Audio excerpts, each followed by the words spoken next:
Lauren Kennedy here today with Evan New. We're doing Tech Teardown for Friday, March 7th. Late last year, telecom giant AT&T said it would acquire Leap Wireless for $1.2 billion in cash. This comes years after AT&T's infamous failed attempt to buy T-Mobile.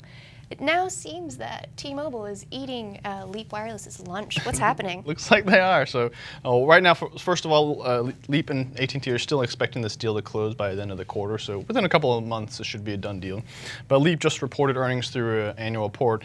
They didn't bother issuing a press release because, again, this thing is just about to close. So what's the point? Who cares? But last quarter, they did lose 92,000 net subscribers. Full year losses were about 745,000. So it's a lot of customers that they're bleeding out. Right now, they have about 4.6 million total. But they also did specifically attribute these losses to this very aggressive competition, particularly from T-Mobile and a lot of their Cricket brand's core markets, and plus the fact that T-Mobile just merged with Metro PCS, just got a little bit bigger, a little bit stronger. Plus they're building out the LTE network. Pretty hard for Cricket and Leap to keep up here. So do you think basically Leap investors, it's just in the nick of time? What do you think? I do. First of all, being a wireless carrier is just such a capital-intensive business that you really need to be able to scale out your customer base, and Leap can't really do that. I mean, right now, they literally just can't afford to do it. Right now, that's why I think this deal is kind of at the perfect timing. They've been saddled with debt for many years.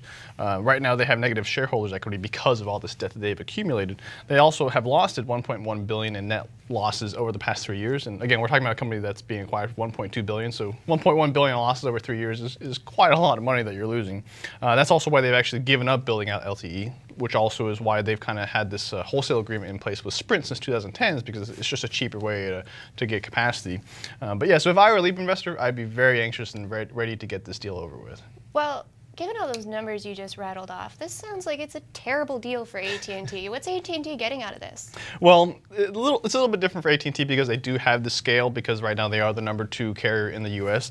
They have about 80 million retail subscribers.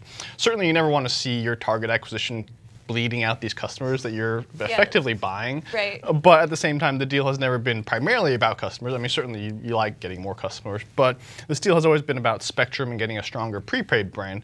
Right now, AT&T operates this AIO Wireless, which I don't even know how you pronounce that, but they're going to be killing that. They've never even heard of it. And it's very new. They launched it within the last year or two, and again, they're going to kill it now. It's not a good brand because no one knows what it is, and there's been this marketing conflict with T-Mobile because they both use similar purple magenta colors. Yeah, it's been this weird thing, but the point is that Cricket is a much stronger brand in prepaid, so I think that's a big part of what AT&T wants to do. Their CEO Randall Stevenson was also at a Morgan Stanley tech conference this week, also talking about how just the subsidy model in general is fundamentally changing, and that shifts some of the focus to this prepaid market. And he also mentioned that right now the biggest complaint among Cricket customers for why they're leaving is that they don't have the coverage in the network, again because they can't afford to build out the network. So merging makes more sense because AT&T does have this coverage, so it makes a little bit more sense for AT&T. All right. There were two storylines for Facebook making the rounds this week. The first involves a possible hint that Facebook wants to expand into China eventually. Doesn't everybody want to expand into China? What's special about this story?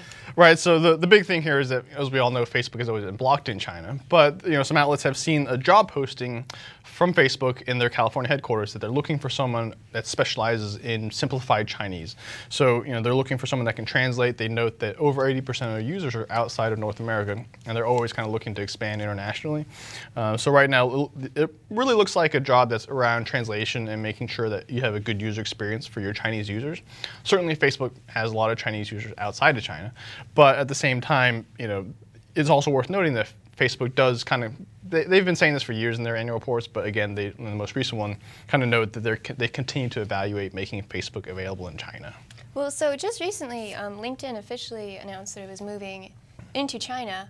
And LinkedIn is not blocked in China. Facebook is. So how is Facebook going to surmount this? This is really kind of, you're absolutely right, Aaron. It really does come down to the government, what the government wants and is willing to allow. Because, if the government never lets them in, they can't really do much. But at the same time, any social network that wants to operate in China has to play by the government's censorship rules. And LinkedIn is willing to do that. But, I think it also kind of conflicts a little bit more directly with what Facebook's value proposition is. I mean, if you compare the two, I mean, LinkedIn can offer China a little bit more in terms of economic development through job opportunities, connections, whereas Facebook is more just advertising platform where you connect, social communication for users, and that's probably not something the government really sees a lot of value in to make this huge change. They don't see value in cute pictures of babies and cat memes? I guess not, or at least they can already get that because there's already a lot of local Chinese social networks that are willing to play by these censorship rules. Like RenRen. Right, and they can get their cat memes there. But I think that if in the off chance that the Chinese government ever does kind of change their stance on Facebook's being blocked, at least Facebook will be somewhat prepared to have the language side of it, kind of taken care of. So the other big news is that the newsfeed, Facebook's newsfeed, is going to be changing. They said they're going to be rolling out the redesign in the next couple of weeks. This is actually a pretty big deal for Facebook because that's their core product, right? Oh, absolutely. It's kind of like a product launch for Facebook. I mean, since newsfeed is where everyone spends all their time on Facebook, and redesigning it is a pretty important thing for them. So they actually tried to redesign their newsfeed about a year ago, and it just completely bombed. Like they started rolling out to a fraction of their users, like they do normally, to just test out things without pulling it over on everyone, and people just hated it. Like so they basically just backtracked completely, started from scratch, and just redid it again. And what we're now seeing is the work over the past year. But they're really kind of trying to streamline it, make it simpler, taking a lot of cues from their mobile apps, and kind of unifying that experience, and focusing on pictures and making it a little bit more engaging. So I think that it is a good move because it will increase the experience as well as bolster engagement. So I think it's definitely a good thing to do. So Facebook recently rolled out its Paper app. Do you think this new newsfeed is going to take a lot of cues from that? Not so much quite yet, because right now there's both the main Facebook app and then the newsfeed on the desktop that they're redesigning in much the same way. It's still this vertical scrolling thing, whereas Paper is kind of like optimized. Right. Paper is a very different interface. It's like horizontal scrolling, and it works very differently than their current newsfeed apps. And Paper is kind of like what they tried to do a year ago, whereas like they roll it out and expecting only a very tiny portion of the population is actually going to use it, so they can kind of get some data on how it's being received, and if they wanted to, eventually maybe they'll roll it out. But right now, Paper is still very much a small part of their user base, probably, I would imagine. Okay. Twitter's been on a wild ride ever since going public a few short months ago. The company sold off last month after reporting slower user growth. Twitter has now filed its annual report, and it reveals that ad rates are also heading the wrong way. What does this mean? So they disclosed last quarter ad prices fell by 18% sequentially, which is actually just the latest in a long string of sequential declines going back at least 7 quarters. So ad prices have just been continuing to fall and fall and fall. And part of this is because they've significantly increased the supply of ad inventory as they've kind of expanded the service to growing through users, growing into markets. They do think that the lower prices will appeal a little bit better to small and medium-sized businesses, as well as to international advertisers. But I mean, more importantly, going forward, they do expect these declines to kind of keep continuing in the near term. Overall, right now, so far, it hasn't really hurt them. Obviously, the revenue has just continued to just skyrocket. A lot of that is because the number of ads has grown so much, so even if the prices are coming down. So just for instance, in the full year of 2013, their ads per timeline view jumped 327%, but the prices fell like 67%. But overall, they're still doing okay in terms of growing the top line. So what do you think about Twitter's pricing strategy? Do you feel like they're trying to make up for falling prices with more volume? So I mean, that's what they're trying to do right now, but there's also a risk in that. But also, I think that another thing that this shows is that Twitter is still such a very young business, and they're still trying to figure this stuff out because they're much more niche than some of their larger rivals. That the ad prices are, they're still trying to figure out what price works for our advertiser customers. And I mean, investors, of course, want stability when you talk about something like pricing. And right now, Twitter does not have that. And normally, you'd also want to offset any of this pricing power deterioration with, growth in users, growth in engagement. But Twitter's also kind of hitting a ceiling there, so it's kind of a tough call, going forward. What do you think about Twitter's advertising competitors? What do you think? How are their ad prices? How are they holding up? So in the most recent quarters, if we look at Google, Google saw ad prices decline last quarter, but only by about 2%. And also Google is enormous, and it is by far the biggest company in this space. And they're very mature, so I wouldn't worry too much on that end of it. Facebook is certainly a much more comparable company. Their ad prices rose about 35% last quarter. And I think that's partially because they've been driving really strong engagement and click-through rates, in part because of all the stuff they're doing in mobile. So Facebook is doing a lot better in terms of its ability to price ads. So of the three, which do you like the best? Which do you feel is the strongest? I would say Facebook. I mean, Facebook right now is at all-time highs, and that's still keeping me out of the stock. But as a business, and as I think the internet becomes much more social and mobile, I think Facebook is really at the intersection of all those things. And I think that they've done incredible things with their mobile business over the past few years. So of the three, I think Facebook is the most promising in terms of future growth. I mean, Google, again, is just enormous by now. And there's a sense that maybe we've missed out on it for growth investors at least. But I think Facebook would probably be my pick. BlackBerry's BBM messaging service remains a big part of the bull case for the company's turnaround. BBM's monetization strategy has been in transition for quite some time now. What's the story now? So historically, BBM had always used to be bundled with their BIS data plan, which BlackBerry directly had fees and revenue from. But with carriers obviously don't like that because carriers they want to provide the data plan, so there's been all this pressure for many years, and that's why BlackBerry 10 uses these generic data plans. And also when you throw in the fact that BBM recently expanded to cross-platform support, it's not like iOS or Android users are going to pay for the service. So eventually, this BBM it has to become free, and it's exactly what it has been. So in that case, then you talk about ad-supported. So when we've known for a long time that they've been very clear that they're going to be doing ad-supported, but they haven't had a whole lot of detail in really like how that's going to mean logistically. But they are saying that it's definitely not going to be any traditional type of advertising. So they have talked about their ambitions to build an ad platform. Have you heard any more details about it, or what's BlackBerry saying now? So they did put a little blog post on to kind of give a little bit more fine print on how this is going to work out.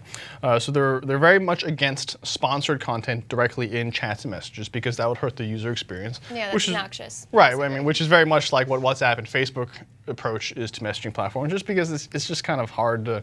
It just takes you away, and there's not much real estate on a phone to start sticking display ads in there, which don't work anyways. So right now the main goal is to drive users to these different BBM channels that are owned and operated by these brands and business partners. They'll also have featured placements where you can basically buy a spot in this little homepage featured, kind of like Apple's App Store where you have it featured and you get a lot of traffic from there. They'll also allow channel owners to target people, to invite them to come to their channels based on various demographics and other user data that BlackBerry is going to use to target people. And they're also going to have an updates feed where they kind of put sponsored updates, kind of like any other social network nowadays where you see a feed of activity and then every so often you see a little ad in there. So do you think this strategy is going to work out for BlackBerry? Do you like where they're going with this? I think it's right to not put ads directly in the chat, but they're trying all these other things. But I mean, it's worth noting all of this is actually just on the consumer side because they're also expanding BBM to the enterprise, but that's kind of a wholly, a little more of a straightforward monetization approach. But as far as this consumer side goes, I mean, messaging competition has literally never been as intense as it is right now. I mean, the WhatsApp deal is kind of the headliner over the past month about this. And I mean, they're almost at 500 million users, and BlackBerry BBM is at 85 million. So That's so sad. And half of those are now iOS and Android roughly. So, I mean, but that's another point too though, because I think there was this initial spike when they first opened up to cross-platform. But I don't think that, I mean, they basically just doubled their user base within a matter of months, but I don't think that that's indicative of where their user growth is going to go. You don't think it's meaningful? Right. I mean, like, do we think that BBM can get to 100 million, 200 million users? Like, no. I mean, I think it's still this very niche model. And because this is an ad-supported model, you rely entirely on user growth and engagement to people to see these ads. Otherwise, the business just crumbles. And I think that we've also seen a lot of, even with a company like WhatsApp, I mean, messaging services are just inherently very much less sticky as a service, and especially since a lot of them tie into your phone number, which you can take anywhere. I mean, BBM doesn't, but I mean, the point is just that a lot of these messaging services, people can move them around pretty quickly, and there's very little switching costs to just, I mean, Telegram is another popular one that's starting to rise, and people are just moving over. Like, it's just really hard to like get people in and keep them in. It's hard to trap users, yeah. Right, so I mean, I'm still a little cautious about the whole BBM story. I mean, there's certainly some value there, but I'm not sure how much. All right. There's been a lot of speculation lately that Microsoft may have 2 new versions of Windows 8 in the pipeline, a low-cost version and a free version bundled with Bing. However, these two might actually be one and the same. What's the story? So just to kind of recap what we've been hearing over the past couple weeks, there's been rumors of a low-cost version for devices that retail for $250 or less that would have a license fee of $15. And then separately, we've been hearing talk that there's going to be Windows 8.1 with Bing that would be distributed free to OEMs, and then very heavy focus on Bing and OneDrive and other Microsoft services. But now Paul Thurrott, who's one of the prominent Windows coverers, is reporting that these are the same thing. That the low-cost version is the one that's bundled with Bing. It is going to be targeting low-cost devices and hopefully drive these Microsoft services. But again, the point is that it's all one and the same that we've actually been hearing all this talk about. So what does this mean if you're a PC vendor or you're an investor in a PC vendor? So in exchange for this lower licensing fee, PC OEMs will not be allowed to change the default search engine away from Bing. Because right now, PC vendors frequently will do exactly that, and they'll go and have these deals with Google after the fact and basically have Google as a default search provider, and then they get some money in exchange for that. So this kind of offsets that, so they won't be getting that money, but they'll also be saving money on the licensing fee up front. So it kind of makes sense for the PC vendors, and also makes sense for Microsoft. So you're kind of blocking these deals, but obviously the user can still change the default. But again, I mean, having something set as a default is still pretty valuable. What does this say for the market for operating systems? Do you think Google has really chipped away at Microsoft's pricing power? I think on the consumer level, that's definitely true. Because I mean, if we look on the mobile front, we've seen this unstoppable rise of iOS and Android, which have used very different monetization models than what Microsoft is used to over the past several decades with PCs. So there's, Windows is still absolutely dominant in PCs, but there's this kind of longer-term threat that maybe what we see happening in mobile spreads and spans, into PCs. And all the while device prices are coming down, so Microsoft can't really keep charging the same fees because the OEMs can't afford it. And also PC replacement cycles are getting longer, in part because tablet adoption. So there's all these factors that are coming into play. But another way that I would think about this is that, so under the old model, if Microsoft was charging $50 for a license fee, but that PC was going to be in place and for about 5 years in use, it's kind of like Microsoft is making $10 per year in revenue. But under this new model, if they lower that fee to $15, then you're making up that $35 over 5 years. Microsoft only needs to make about $7 in revenue per year on all these different services that they're pushing, like Bing and OneDrive, and that I think is a bar that they can probably clear that bar, because $7 a year in revenue out of all these different things is pretty much, I would say that's an easy target to hit. So you're not too concerned about Microsoft's operating system power? I think that they're losing pricing power up front, but as a longer-term strategy, as these PC cycles elongate and all these other things are happening, I think it is the better move to make in the long term, because it transitions from like this upfront licensing fee to more like this ongoing revenue stream if they can drive adoption of their services, which of course is the key to all of this. All right. For Evan New, I'm Erin Kennedy, and we'll see you next time.